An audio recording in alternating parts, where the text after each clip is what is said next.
बोल, वय का नाही? वय हा आनंदी आहे मी. मग दे जेवण.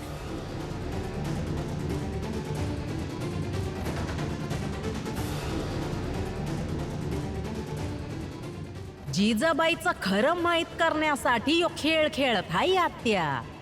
झालं जिजाबाई, दे जेवण दे. ऐकलं तुम्ही समजा लोकांनी? आता जेवण जिजाबाई देणार. वाईना जिजाबाई, चल जा, दे पैसे घेऊन ये जा.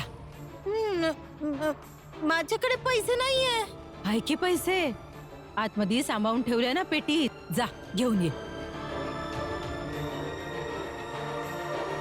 जर जिजाबाईने जेवण दिलं तर ही खरंच येडी हाय, जिनं भीमच्या आनंदासाठी आपलं पैक खर्च केलं.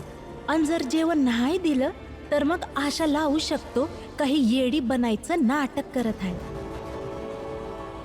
दे पैसे. होय जिजाबाई, आनंदी हायस तर जेवण दे. मीरा, जिजाबाई का जेवण देणार? ती जेवण नाही देणार, बरोबर ना जिजाबाई? म्या देणार समद्यासनी जेवण.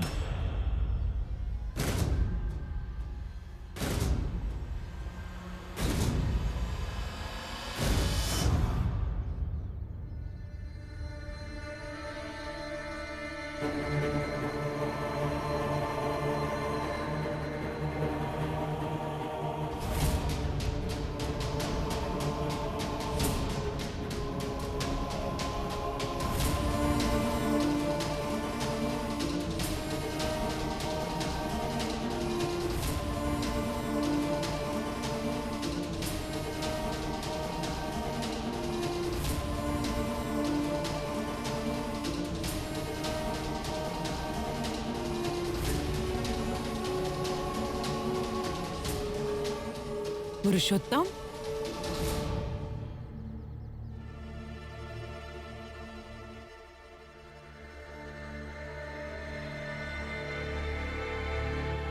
म्या किती शुभ दिवशी आलोय, जेव्हा इथं जेवणाची तयारी होत आहे.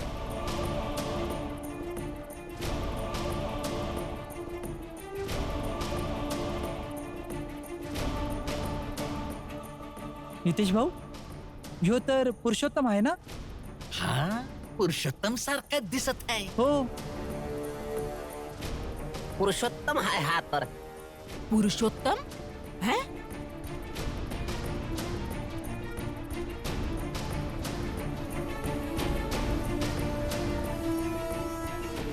त्योच हाय जो समधी लोक समजत हायसा.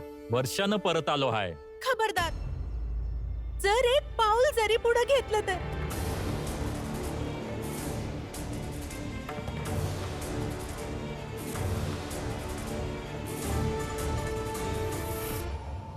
शोभा,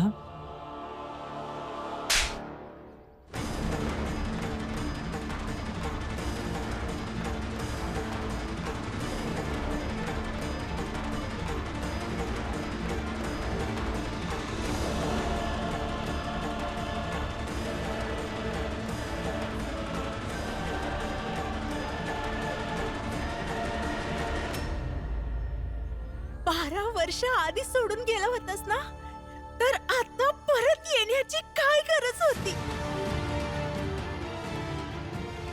एवढी वर्ष मी तुझ्या बिगर एकटच काढलं. दीपक दीपक मोठा झालाय, पण आता परत आलास. लाज नाही वाटत तुला?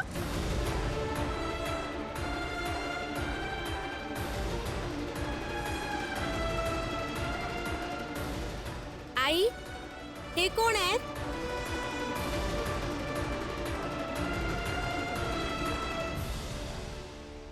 दीपक चालित ना.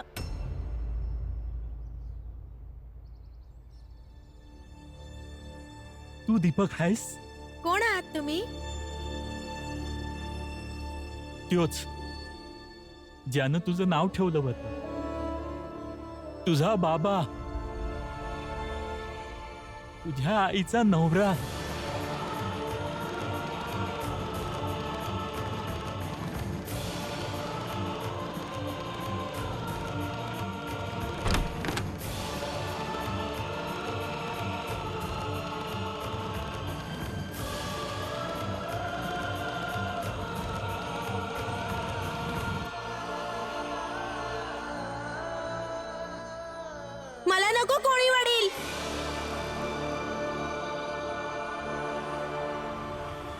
निघून जा इथून.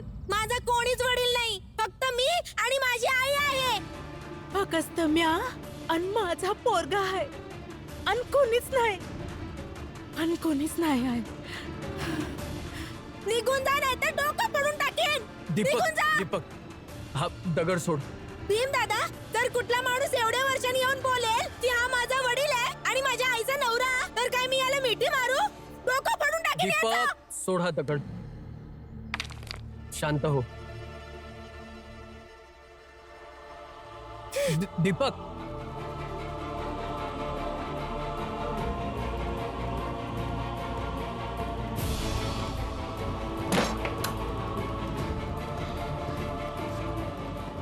आई, काळजी नको करूस, मी आहे ना.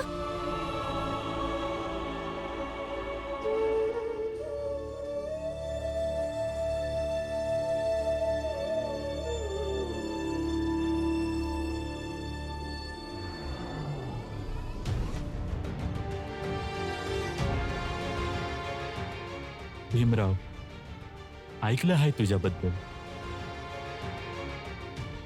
शोभा तर मला या इथंच सोडून गेली. सांग आता मी काय करू? ठीक आहे, तुम्ही आतमध्ये या, त्यानंतर बोलूया. आतमध्ये कशाला?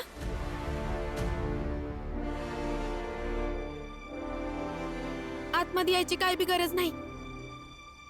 रमा, मला समजतंय की परिस्थिती बिकट आहे, पण एकदा आतमध्ये येऊन बोललो असतो तर. बोलायचं कशाला आहे तुम्हासनी?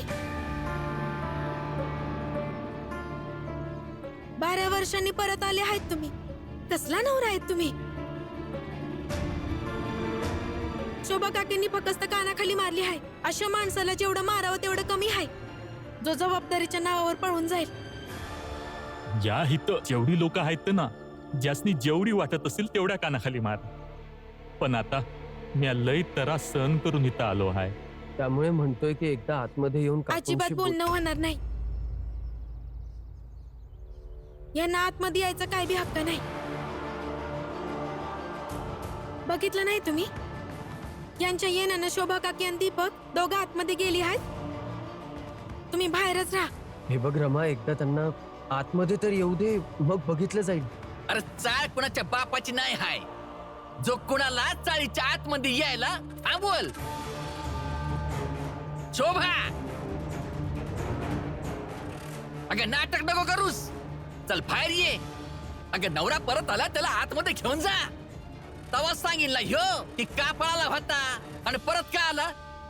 ये बाहेर ये. शोभा काकी, बाहेर येऊ नका. यांना ना कुठला अधिकार आहे ना हक्क आहे, आणि ना ह्यासनी कुठली आशा असली पाहिजे.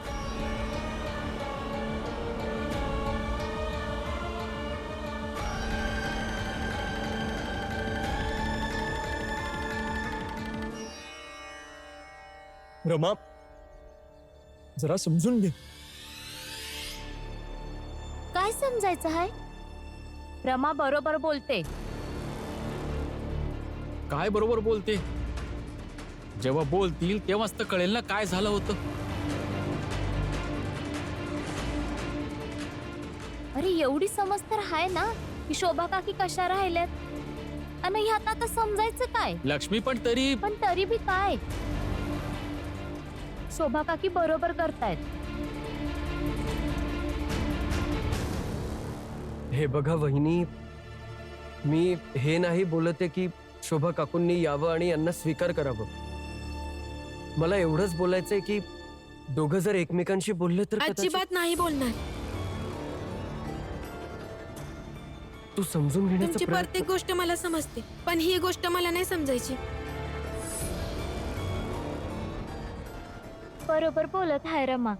शोभा काकीला अजिबातच या माणसासंग नाही बोललं पाहिजे. जेव्हा विश्वास तुटतो तेव्हा बोलायला उरतच काय?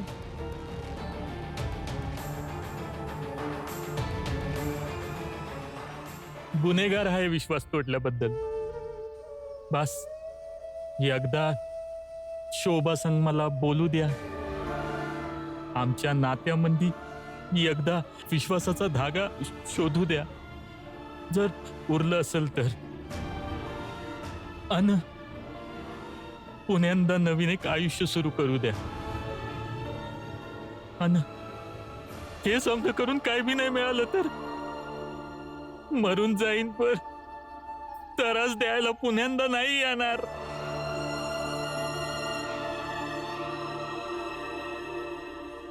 बस एकदा भेटू द्या.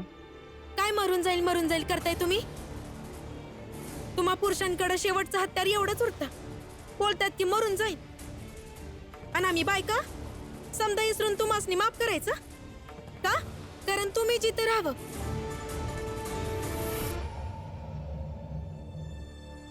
कदाचित तुम्ही विसरला आहेसा की तुम्ही आज मरायच्या गोष्टी बोलत आहे, पर शोभा काकी आमच्या मध्ये रोज मरते, प्रत्येक क्षणी मरते. त्या फकस्त मरत नाही आलेल्या, लोकांच्या टोमण्याने झुंजत आलेत का त्यांचा नवरा त्यांच्या सोबत नव्हता.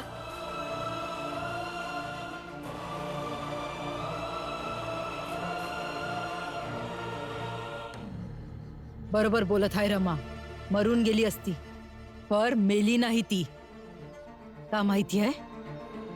कारण तिच्या जवळ मुलगा होता, तुमच्या दोघांचा मुलगा.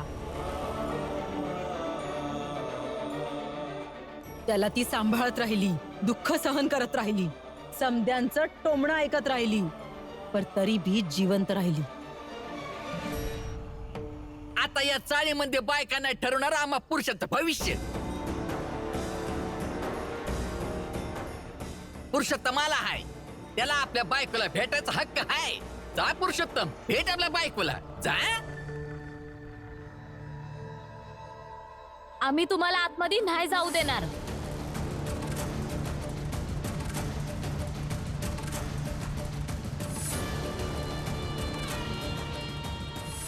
वय आम्ही तुम्हाला आतमध्ये नाही जाऊ देणार.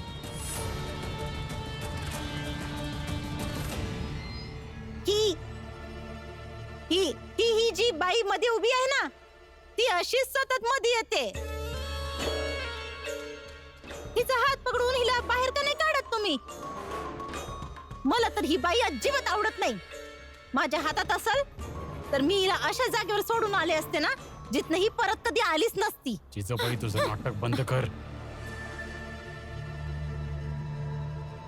आणि एक गोष्ट कान उघडून ऐका समधेच्या समधे. आम्ही ना 3 पर्यंत वाजू, आणि जर काही रमा, लक्ष्मी, करुणा रस्त्यातनं बाजूला नाही गेले तर मग आम्ही ताकदीचा उपयोग करू.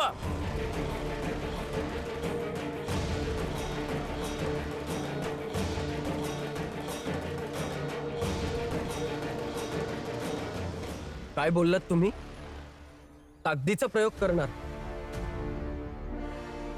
माझी बायको आणि माझ्या वहिनी आहेत त्या. त्यांच्यासाठी माझ्या समोर अशी भाषा ऐकून नाही घेणार मी.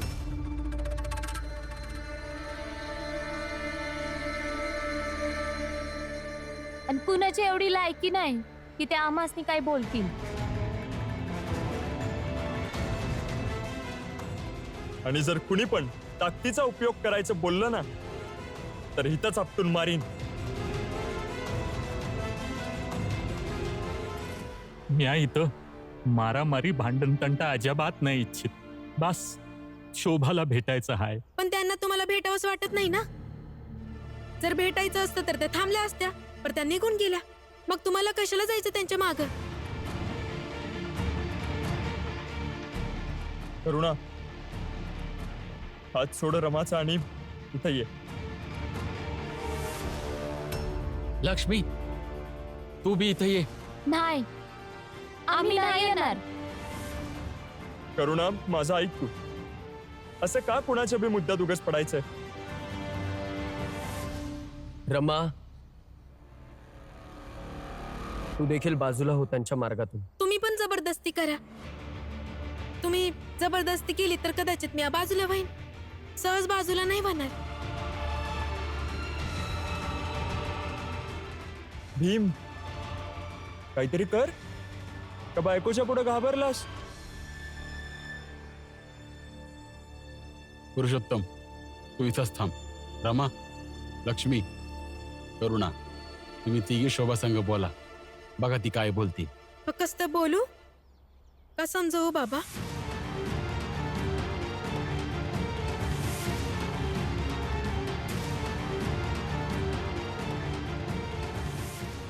आता आम्ही ह्यांना शोभा काकीकडे नाही जाऊ देणार.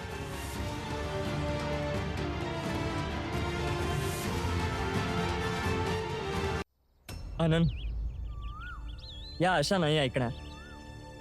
जबरदस्तीच करायला पाहिजे. चल. दादा, हे काय करताय तुम्ही? सोड हात. सोडा. हे काय करताय तुम्ही? दादा, सोड हात. सोडा. चल दादा, सोड रमा. चल. सोडा. काय करताय काय तुम्ही? दादा, सोडा. हे काय करताय तुम्ही? सोडा. इथं गपचूप उभी राहा.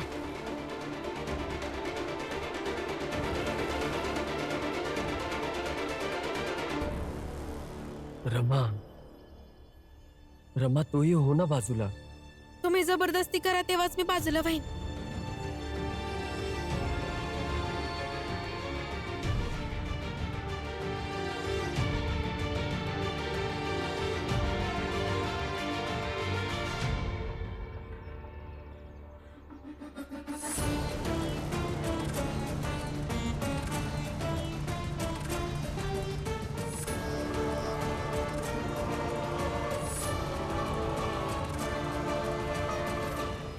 बघ रामजी, अरे भीमरावला लय आदर्शवादी मानत होतास ना.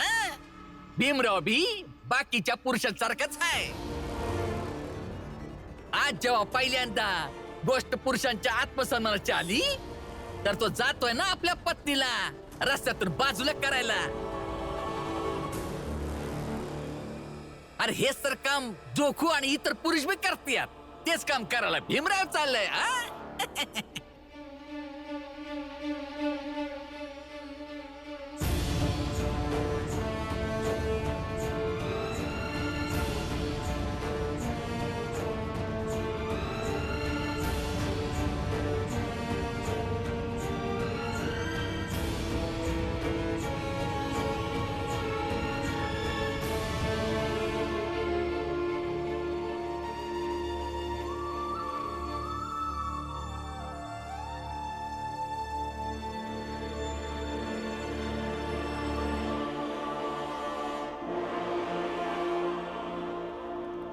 बघितलं, तुमचा पोरगा बी बाकीच्यांसारखाच आहे बघा.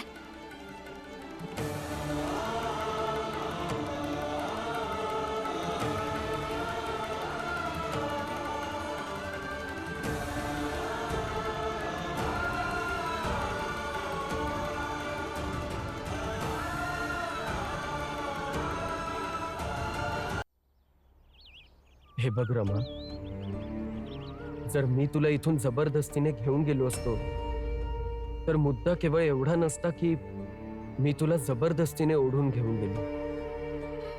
तर मुद्दा हा झाला असता की एका पुरुषाचा खोटा आत्मसन्मान एका स्त्रीच्या प्रतिष्ठेला ओढून घेऊन गेला.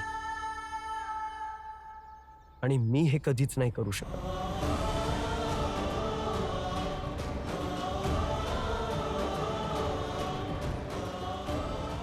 त्यामुळे सांगतोय, समजण्याचा प्रयत्न कर.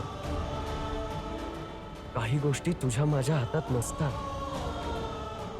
हा शोभा काकू आणि पुरुषोत्तम काकांचा आपापसातला मुद्दा आहे. एकदा त्यांना बोलू दे.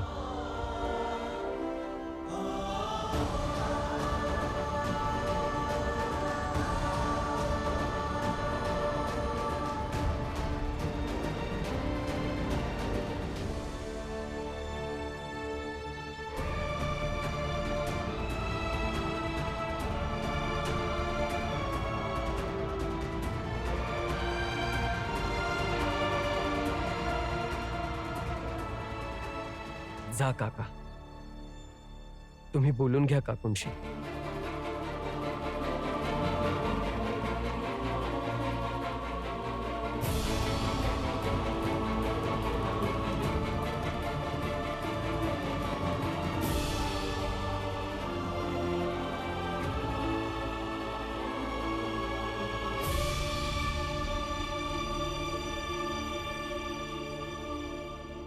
जिजाबाई, भीम माझा पोरगा आहे. परीक्षा लहान असो किंवा मोठी, समद्यात पहिलाच येतो या.